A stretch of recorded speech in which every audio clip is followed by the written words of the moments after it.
like a butterfly.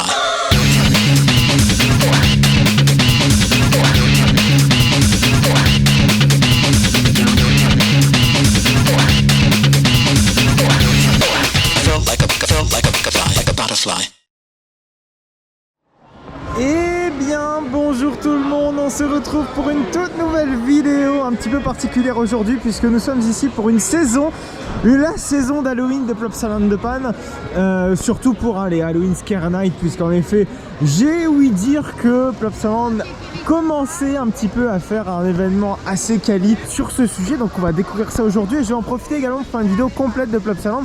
Puisque la dernière vidéo à Plopsaland remontait il y a quelques années déjà, je pense que c'était, on était aux alentours de 2017, plus 2018-2019, non 2018, c'était en 2018 de mémoire. Plopsaland, je retourne assez régulièrement parce que j'ai un abonnement ici. Donc on va découvrir donc toutes les animations relatives à Halloween, mais d'abord on va quand même faire un petit point sur chaque attraction de Plopsaland, sur les nouveautés depuis la dernière vidéo évidemment, faire des beaux petits plans sur Anubis, sur Ride to Happiness également, mettre à jour également mon avis sur Ride to Happiness, puisque depuis le temps je l'ai quand même bien raidé, il est là et il est ouvert Ride to Happiness, il est 9h40, donc vous voyez que le parc ouvre avant l'heure annoncée, tout simplement pour essayer d'absorber mieux le flux, parce qu'il y a beaucoup de monde qui est attendu aujourd'hui, puisque nous sommes sur une nocturne jusque 22h. Vous allez voir ça, ça va être, je l'espère, assez quali. Également, chose qui est très importante à savoir, c'est que notre ami Ride to Happiness a des animations, donc un DJ sera présent pour assurer entre guillemets la soirée à partir de 20h. Voilà.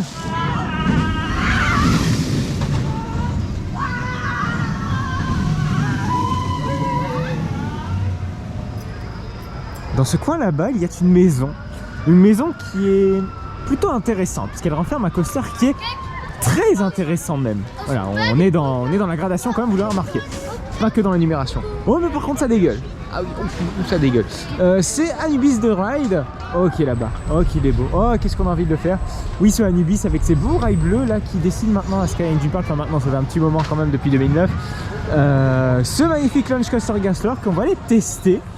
Et qui bon, vous savez à quel point j'aime beaucoup ce coaster, malgré son âge qui commence à devenir avancé.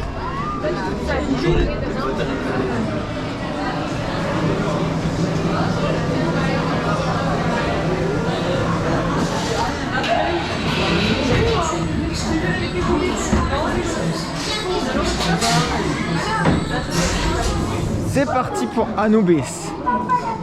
Bon, vous le connaissez très bien, hein. Enfin, j'espère.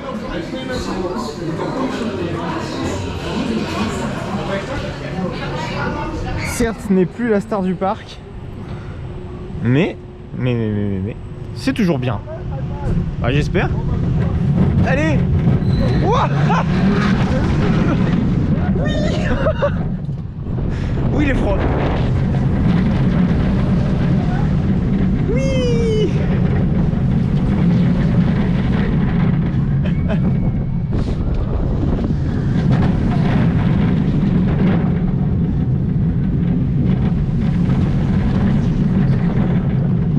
Bon, il est extrêmement froid. Ça traîne un peu.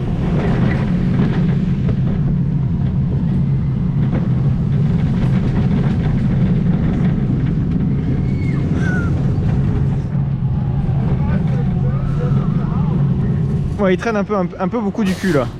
Moi je pense que ça ira mieux tout à l'heure. C'est vrai que ce matin, en même temps il fait un peu froid, les roues sont froides. Après c'est le premier tour, oui, on est vraiment le tout premier tour. Donc c'est un peu normal, j'ai envie de dire.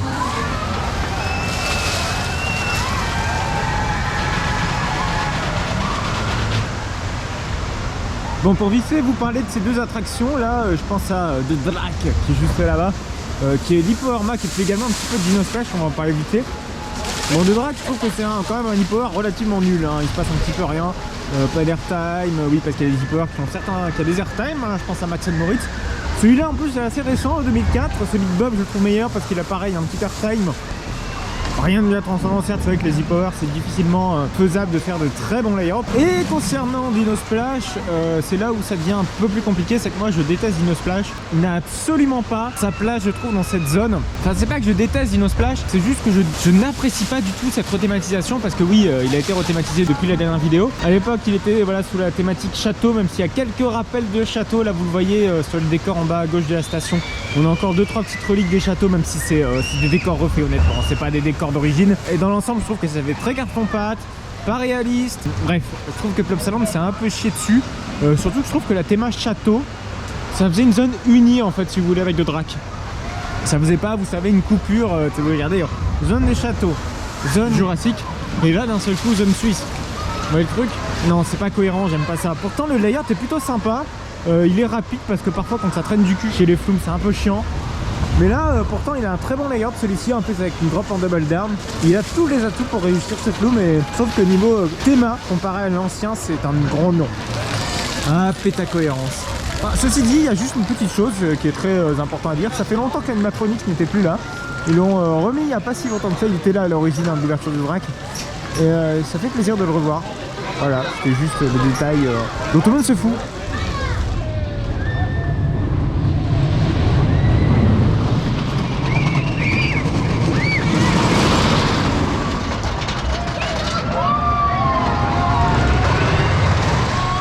Même le contre-jour, mais le contre-jour intéressant, puisque là, ici en l'occurrence, on a AD The Ride, notre magnifique Great Coaster International, avec cette magnifique zone suisse que j'apprécie tout particulièrement. Par contre, il y a un gros hic, c'est que l'attraction tourne à un seul train, les gars.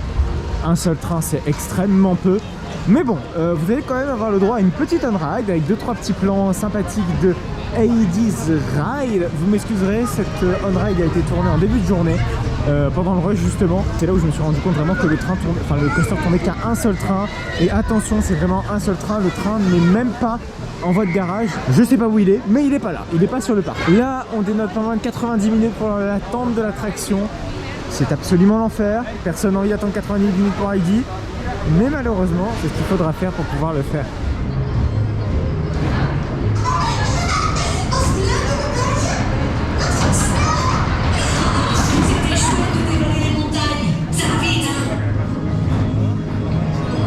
Est-ce que ça sera si chouette de dévaler les montagnes?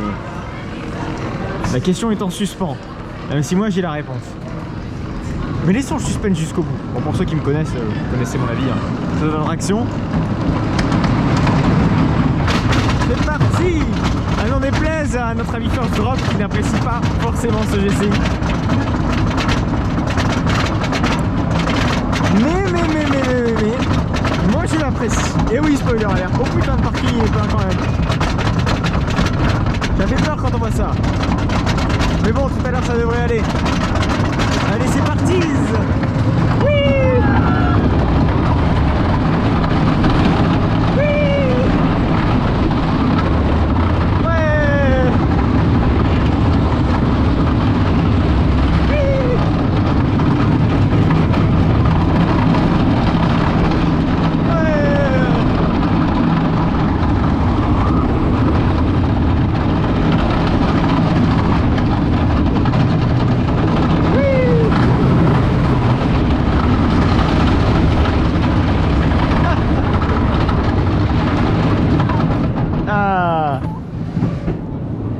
Toujours aussi fun, avec de bons petits airtime, ça fait plaisir.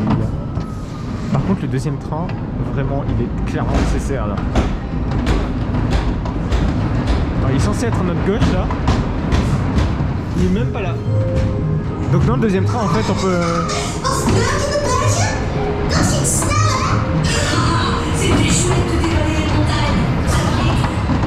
Je disais qu'on pouvait se gratter avec le deuxième train parce qu'il est vraiment absolument pas là.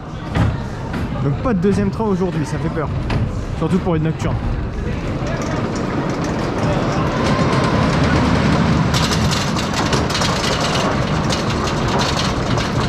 Bon, petit résultat de ce AD The Ride. Vous connaissez mon avis à propos de ce coaster, il est vraiment très positif. C'est surtout au niveau de ses airtime, etc. qui sont vraiment plutôt honnêtes pour ce que propose GCI d'habitude. Alors certes c'est un petit wooden, certes il est court, mais je trouve bon dans l'ensemble, et ça c'est le principal, j'ai envie de dire. je sais que beaucoup reprochent justement sa courtesse, j'ai envie de dire, et également sa hauteur en termes de... qui est pas très haute. Malheureusement, c'est comme ça. Je sais que beaucoup sont frustrés, mais moi, ça me dérange pas, j'apprécie. Mais je peux très bien comprendre d'ailleurs cette frustration qui découle d'une habitude de voir généralement des hauts GCI, des grands GCI. Pour dire, même Joris, on le considère comme un petit GCI, alors forcément celui-ci, tout de suite, c'est un miniature. Par contre, ce qui est pas honnête de la part de Plopsa, c'est d'avoir acheté des petits trains GCI. Ça, par contre, surtout qu'ils accueillent quand même pas mal de monde lors des jours de forte influence, ça aurait été cool d'avoir quand même des trains un peu poil de cul plus long. Mais cette zone suisse, qu'est-ce que je l'adore, qu'est-ce que je l'apprécie, elle est très belle, très sympa, très honnête. Très agréable de s'y promener également.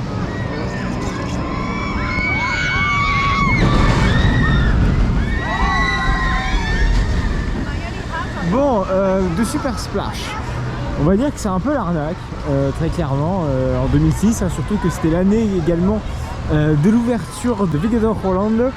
Et puis avoir un petit peu ça, c'est un petit goût amer. Bon, il faut dire que pour Plopsaland à l'époque c'était vraiment extraordinaire parce que c'était vraiment l'une des premières attractions à sensation.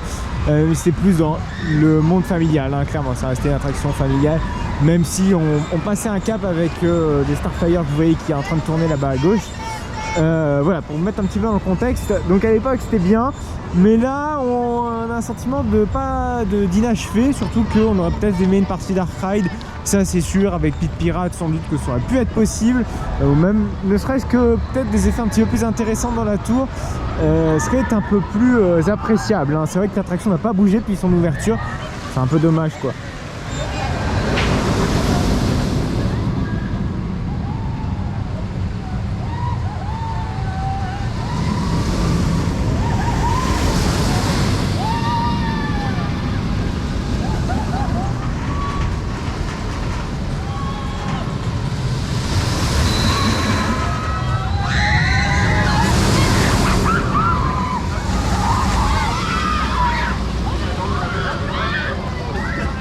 Regardez-le, le mythique Ride to Happiness.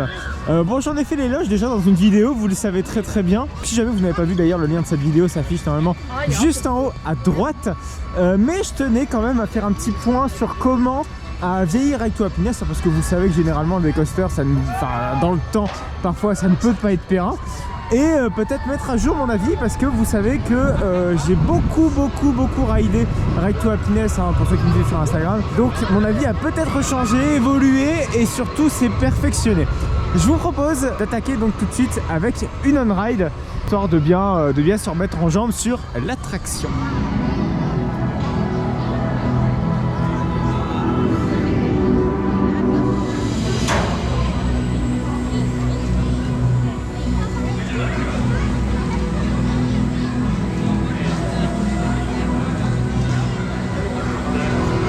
Magical people of tomorrow. The wisdom of nature has brought you here, and you may rest assured it will not desert you on your ride to happiness. After this point, your lives will never be the same. Cherish the crucial moment of change and carry it in your heart. Let's unite and feel the power of nature.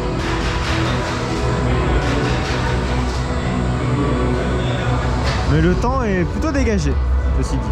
Voilà, on parle de la pluie et du beau temps, c'est dire à quel point j'ai absolument rien à dire sur ce plan.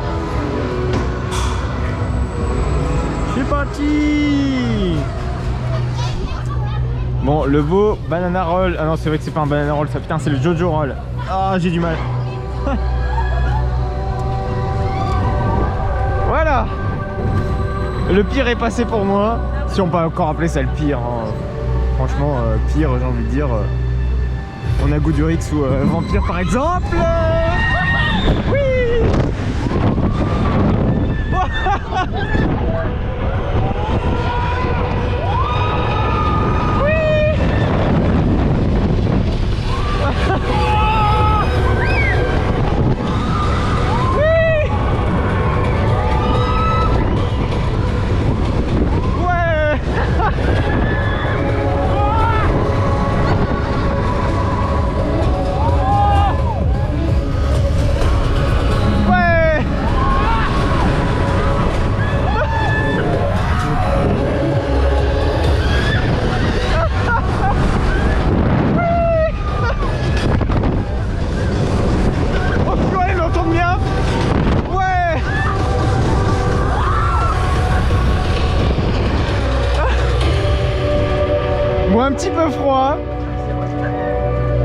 Mais excellent. Oh.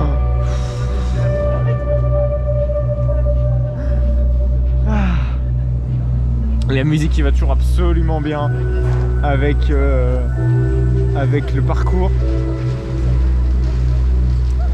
Ah, on valide toujours, Toujours plein d'émotions à chaque tour, ça c'est sûr.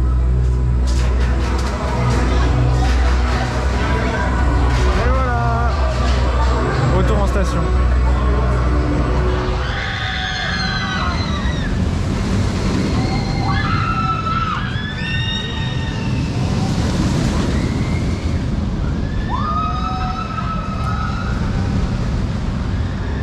Alors, petit compte rendu à propos de Ride to Happiness, hein, je vous l'ai dit, j'allais faire justement un compte rendu détaillé avec cette attraction, hein, parce que, bon, mine de rien, je l'ai quand même ridé énormément de fois. Je vais peut-être venir 7-8 fois à Plopsaland là depuis que je tourne cette vidéo. Donc honnêtement là je vais pense assez bien penser ce coaster. Déjà il est très important de savoir que Ride to Happiness à froid ne vous offre pas les mêmes sensations qu'à chaud. Je pense que ça commence à devenir une constante dans le domaine des parcs à propos des coasters assez récents. Et Ride to Happiness, si vous le faites au matin, faites-le à l'avant parce que là les airtime sont vraiment bons et je trouve qu'il est très décevant à l'arrière au matin.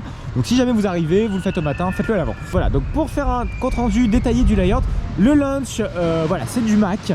Même si la perception du launch paraît plus puissante parce qu'on a le spinning, enfin, je trouve que dire que le launch est plus puissant, je trouve que c'est une perception et non vis-à-vis de la réelle puissance du launch. Alors bon là par contre le top hat, j'en ai fait assez l'éloge concernant cela. Les airtime à l'avant au premier rang, voilà, c'est le premier airtime, et à l'arrière le deuxième airtime qui est pour moi l'airtime le plus puissant que j'ai jamais pu ressentir dans un coaster, il est à l'arrière. Et en fin de journée également, important quand même. Ensuite on a le banana roll, le loop, qui sont des éléments à G très clairement. Pour le coup je trouve que le banana roll est plutôt adapté à ce type d'attraction, mais en revanche le loop, je sais pas, il m'a laissé sur ma faim. J'aurais préféré peut-être un airtime, histoire d'avoir peut-être un élément qui puisse un petit peu changer la donne en termes de sensation. Voilà, on est sur un long moment de G, ça me fait penser un petit peu à ce que faisait BM.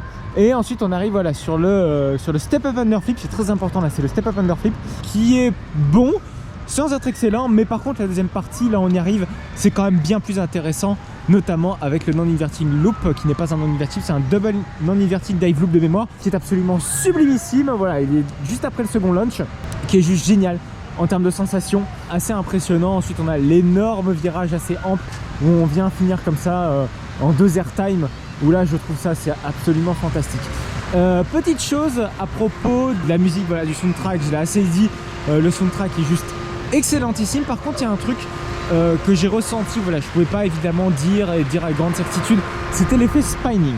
L'effet spinning en effet, même quand vous refaites le coaster en fait, certes le coaster est toujours le même, en soi le layout est toujours le même, vous appréhendez les éléments, mais parfois vous vous trouvez dans des situations qui sont difficilement appréhendables, et c'est ce qui fait que vous redécouvrez en fait le coaster. C'est qu'il y a des moments où on a des enchaînements d'éléments que vous n'avez pas encore expérimenté dans certaines positions, et parfois même on ne s'en rappelle plus. On a notre anticipation qui est complètement déroutée avec l'effet spinning, et c'est ce qui est vraiment intéressant dans le coaster. On anticipe le layout, mais on n'anticipe pas la façon dont vous allez prendre les éléments. Et ça, c'est clairement le plus grand atout que peut avoir Ride to Happiness. Et c'est ce qui, je pense, fait que c'est un coaster excellent. Bien que j'ai pu expérimenter beaucoup d'éléments en face avant, ça reste, je pense, même sans l'effet spinning, un coaster très intéressant, ne serait-ce que pour les airtime, très clairement. Donc sans l'effet spinning, ce serait un excellent coaster sans problème. Mais l'effet spinning, il rajoute quand même beaucoup. Ça, on va clairement pas se le cacher. Plopsaland nous a vraiment pendu un réel bijou avec ce Ride to Happiness. Bon, j'ai 2-3 mots à dire sur le Nanak Flyer, mais bon, on va se retrouver en on-ride. Donc, petit on-ride sur le Nanak Flyer. Pourquoi, oui, c'est vrai que pourquoi je fais un plan là-dessus, parce que en soit, tout le monde s'en fout d'un Star Flyer.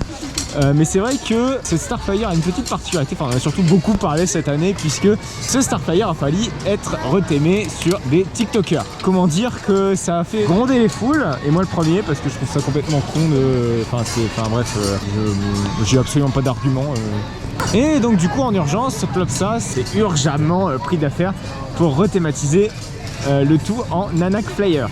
C'est Nark Flyer, mais en soi c'est Nanak Flyer. Hein. Et pour le petit point historique également, notre Nanak Flyer a également reçu le thème de Rox Flyer en 2016.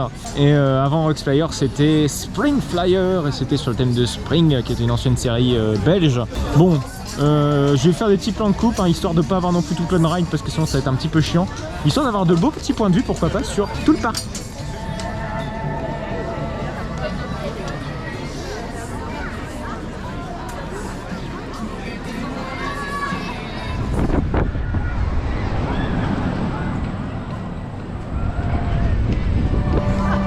Bon, vous voyez que le ciel commence à s'assombrir.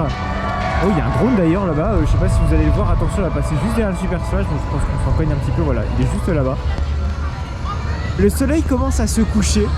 On arrive peu à peu au début des hostilités d'Halloween, c'est-à-dire à 20, non n'importe quoi, à 18h, avec plusieurs, on a une Scare Zone et 3 Haunted House. Alors attention, comme ça vous mélangez entre Haunted House et Scare Zone sur votre site internet, donc attention. Et également, ce qui sera très intéressant, c'est que tout à l'heure, on va attendre qu'un petit train passe,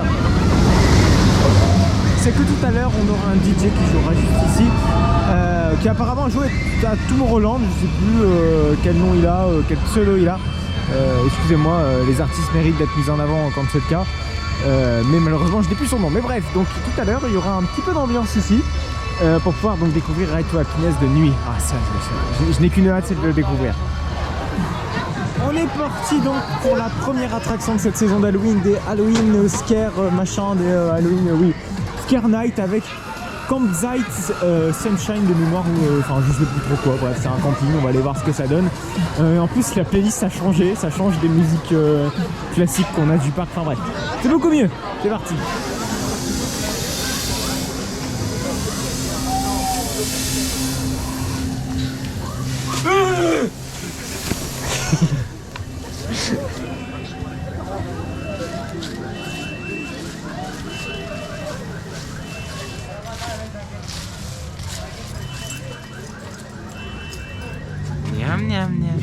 Non merci.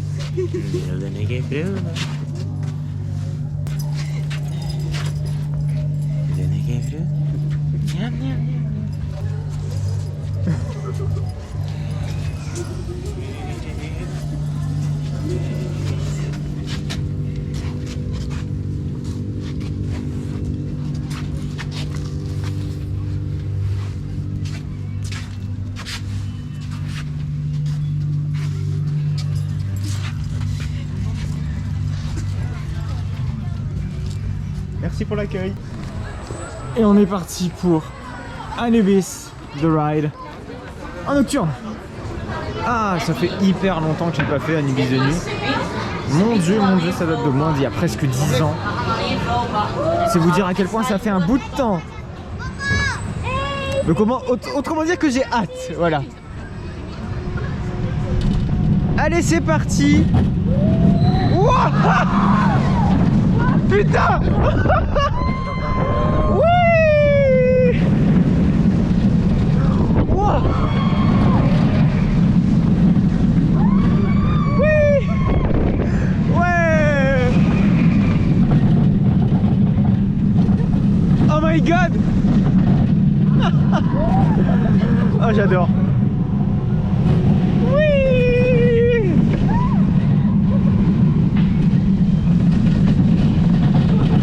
Ouais. Ah, il est toujours excellent, il est excellent, il est excellent. Mais qu'est-ce que je l'adore ce coaster. Ah. C'est dans des conditions comme ça qu'on peut parfois apprécier des coasters, voire même surapprécier des coasters.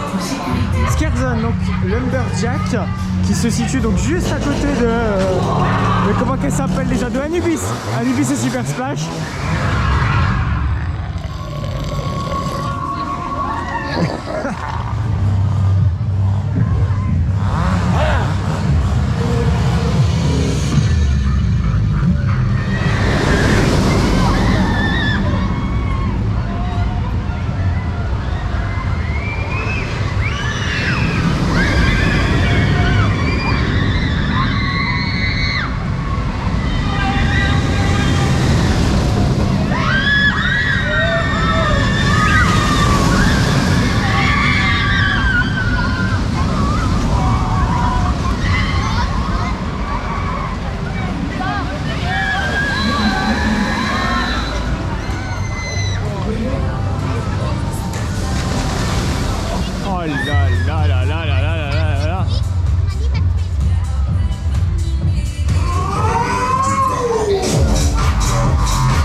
ça donne envie. Hein. Ah, très clairement, voir des trains comme ça, franchement, c'était une excellente idée de faire ça. Merci Mac. Autant je trouve que ça fait Jackie Tuning sur du GCI ou même Dragon Khan. Là, c'est parfaitement adapté au thème en fait.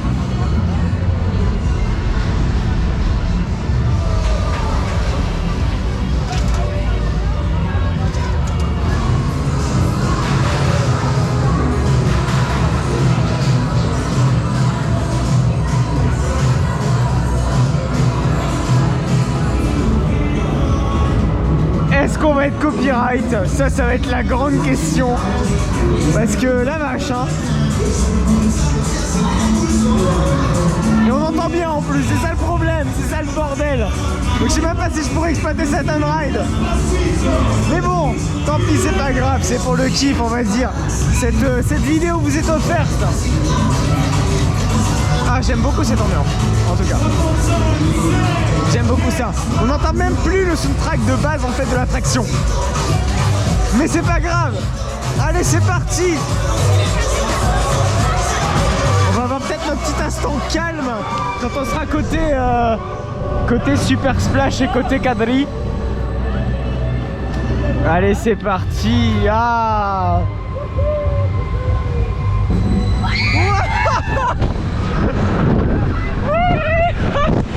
Oh putain. Excusez-moi. J'essaie de me calmer. Ah.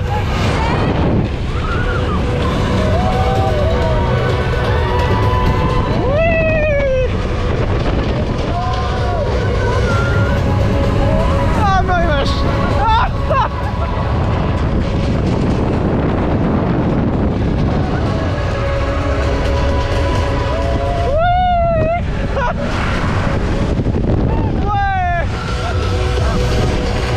Il trace. Vous pouvez pas savoir à quel point il trace. Oui. Ouais.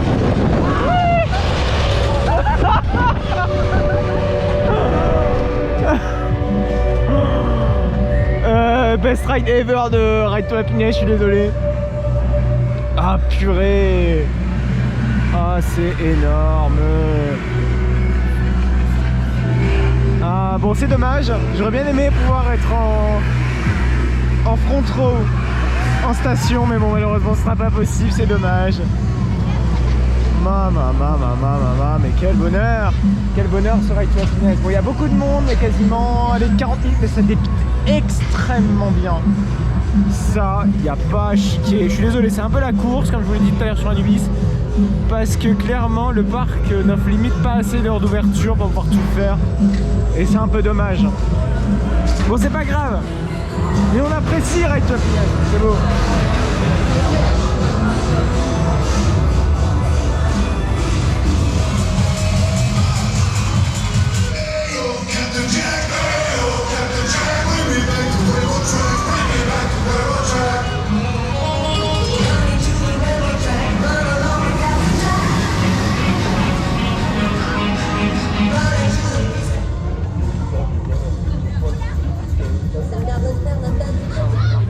Et c'est parti pour la Freak Circus, une autre Haunted House.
à Plopsaland pour la vidéo des Halloween Scare Night. Alors honnêtement, pour de la gratuité, je trouve que c'est vraiment bien. Pour ce qui est, oui, parce que surtout le grand avantage c'est que toutes les maisons hantées sont gratuites, ça il faut le savoir. Que ce soit maison hantée, Scarzone. Bon, Scarzone c'est un peu normal, vous allez me dire, mais les maisons hantées c'est quand même de plus en plus rare, on va pas se le cacher, surtout avec les parcs Walibi, les parcs de la CDA qui commencent à faire payer leurs maisons hantées. Enfin bref, donc bon, le souci c'est que ça engendre de gros temps d'attente ici à Plopsaland. Donc pour donner mon avis sur les 2 maisons hantées que j'ai pu faire, oui j'en ai fait 2 sur les 3 parce que j'ai pas eu le temps de faire de tunnels, tout simplement parce que tout simplement pas le temps. Et j'ai dû choisir, c'est grâce à Gaspala, je crois que c'est, oui c'est ton pseudo. Excuse-moi si je l'écorche ou si je le dis mal, mais on a dû faire un choix parce que pas le temps. Alors, pour ce qui est de Campsite, le camping grosso merdo, c'est vraiment sympa et j'ai surtout trouvé le final vraiment chouette. Avec une sorte de supermarché aux organes, c'était plutôt original et plutôt sympa. Par contre, pour ce qui est des Freaks, de Circus Freaks, était vraiment sympa, avec ce déambulement comme ça et cette mise en abîme tout de suite au début. Donc le début j'ai trouvé excellent de Circus Freaks et puis la fin j'ai trouvé excellent de Campsite. Voilà, donc pour des maisons hantées gratuites, vraiment c'est tout à fait honnête. Donc malheureusement j'aurais pas testé de tunnel qui est donc la nouveauté cette année de Halloween Scare Night. Veuillez m'en excuser, mais bon il faut qu'on fasse l'impasse là, c'était assez juste pour pouvoir tout faire avec la zone de Tomorrowland, avec également ce qu'on a avec Anubis en nocturne. C'était vraiment galère, mais ça aurait été bien quand même une petite heure de plus, ça aurait été je pense nickel pour pouvoir vraiment tout faire, parce qu'il y avait beaucoup d'attentes sur Campsite. Voilà, c'est vraiment l'attraction que j'ai plus attendue. Après également il y a beaucoup de monde en journée, mais ce qui est bien c'est que ça se vide après, ce qui fait que du coup on n'attend pas vraiment énormément. Voilà, c'était pour mon avis pour les Halloween Scare Night de Plopsaland. Par contre, gros point noir, c'est les Scarzone. Pour moi, il n'y en a pas vraiment parce que bon, Lumberjack, c'est du classique, c'est du vu revu. Non, pour moi, il m'en faut plus pour les Scarzone. Après, j'étais habitué quand même aux Scarzone de Walibi Holland, donc forcément, là, ça fout un petit coup. C'est en dessous, quoi. C'est clairement en dessous. Ça manque de décor, ça manque de situation. Là, c'est vraiment trop classique, c'est trop vu revu. Voilà, on va donc se quitter là pour cette vidéo des Halloween Scare Night à Plopsaland. Il faut savoir quand même que c'est sa 2e saison, 3e saison d'organisation, donc c'est encore de l'essai je trouve. C'est bien de le pousser, faut le pousser cet événement. Il est prometteur et surtout que le parc également, oui c'est vrai que c'est super sympa, c'est que le parc exploite ces zones qu'il n'exploite plus. Pour les Halloween Scare Night par exemple, pour ce qui est de Campsite, c'était un endroit de théâtre, c'était là où il y avait le théâtre de Boomba. Et pour ce qui est de Circus Freaks, c'est un endroit qui est réquisitionné, enfin qui était avant réquisitionné pour les trains, pour le train qui fait le tour du parc. Voilà, et puis évidemment on a 2 tunnels qui est au niveau de la zone d'Heidi qui là prend la place, on va dire, de la file d'attente de Heidi. Voilà, c'est tout pour moi, j'ai fait toutes mes explications, j'espère que cette vidéo vous aura plu. Désolé si la qualité était médiocre, surtout en fin de journée, parce que c'était le rush. Même sur mes stories, j'étais absolument pas fier, parce que c'était clairement le rush. Il fallait vraiment enchaîner pour pouvoir vraiment faire ce que je voulais. Finalement, j'ai pas réussi à tout faire, la preuve, avec 2 tunnels. Et génial au fait pour ce qui est de la prestation DJ de Tomorrowland et de Plopsaland pour la zone de Ride to Happiness. C'est vrai que j'ai pas encore fait ce putain de débrief, mais vraiment Ride to Happiness de nuit, ça a été ma meilleure expérience avec l'ambiance qu'il y avait dans la zone. En tout cas la meilleure expérience dans laquelle j'ai pu rider Ride to Happiness. C'est à vous recommander, c'est Halloween Scare Night, surtout quand il y a un DJ sur Ride to Happiness. Voilà, donc n'hésitez pas à liker, n'hésitez pas à commenter, n'hésitez pas à vous abonner pour ne plus manquer aucune autre de mes vidéos. On se retrouve donc très bientôt pour une vidéo à Walibi Belgium pour les Halloween et à Walibi Holland également pour les Halloween Friday Night. Allez, à plus tard.